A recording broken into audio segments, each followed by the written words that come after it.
Livre de la Genèse, chapitre 21. L'Éternel se souvint de ce qu'il avait dit à Sarah, et l'Éternel accomplit pour Sarah ce qu'il avait promis. Sarah devint enceinte, et elle enfanta un fils à Abraham dans sa vieillesse, au temps fixé dont Dieu lui avait parlé. Abraham donna le nom d'Isaac au fils qui lui était né, que Sarah lui avait enfanté. Abraham circoncit son fils Isaac, âgé de 8 jours, comme Dieu le lui avait ordonné.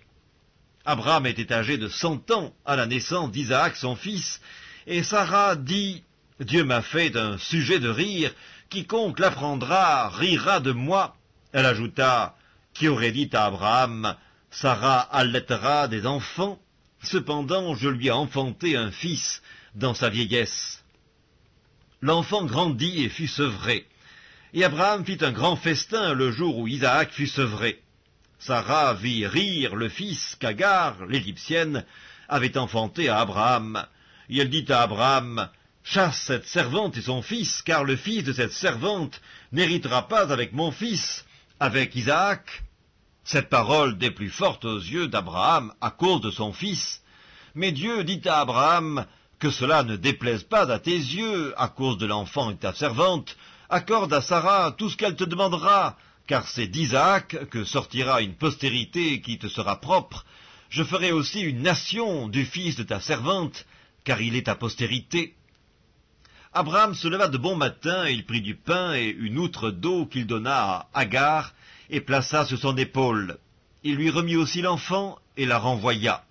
Elle s'en alla et s'égara dans le désert de Beersheba. Quand l'eau de l'outre fut épuisée, elle laissa l'enfant sous un des arbrisseaux et alla s'asseoir vis-à-vis à une portée d'arc, car elle disait « Que je ne vois pas mourir mon enfant. » Elle s'assit donc vis-à-vis de lui, éleva la voix et pleura. Dieu entendit la voix de l'enfant, et l'ange de Dieu appela du ciel Agar, et lui dit « Que se passe-t-il, Agar?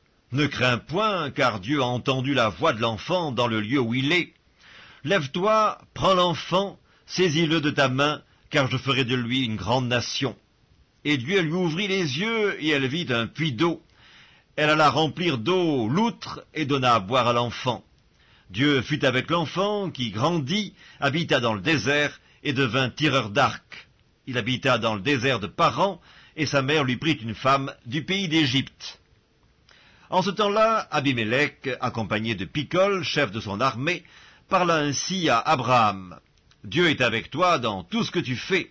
Jure-moi maintenant ici, par le nom de Dieu, que tu ne tromperas ni moi, ni mes enfants, ni mes petits-enfants, et que tu auras pour moi et le pays où tu séjournes la même bienveillance que j'ai eue pour toi. » Abraham dit, « Je le jurerai. » Mais Abraham fit des reproches à Abimélec au sujet d'un puits d'eau dont s'étaient emparés de force les serviteurs d'Abimélec.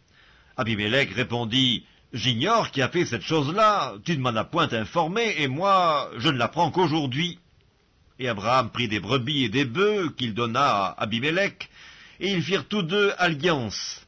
Abraham mit à part 7 jeunes brebis, et Abimélec dit à Abraham, « Qu'est-ce que ces 7 jeunes brebis que tu as mis à part ?»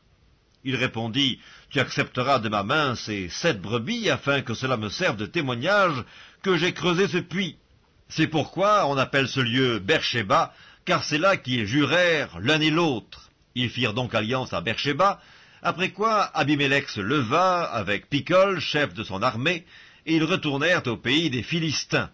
Abraham planta des tamarisques à Beersheba, et là il invoqua le nom de l'Éternel, Dieu de l'éternité. Abraham séjourna longtemps dans le pays des Philistins.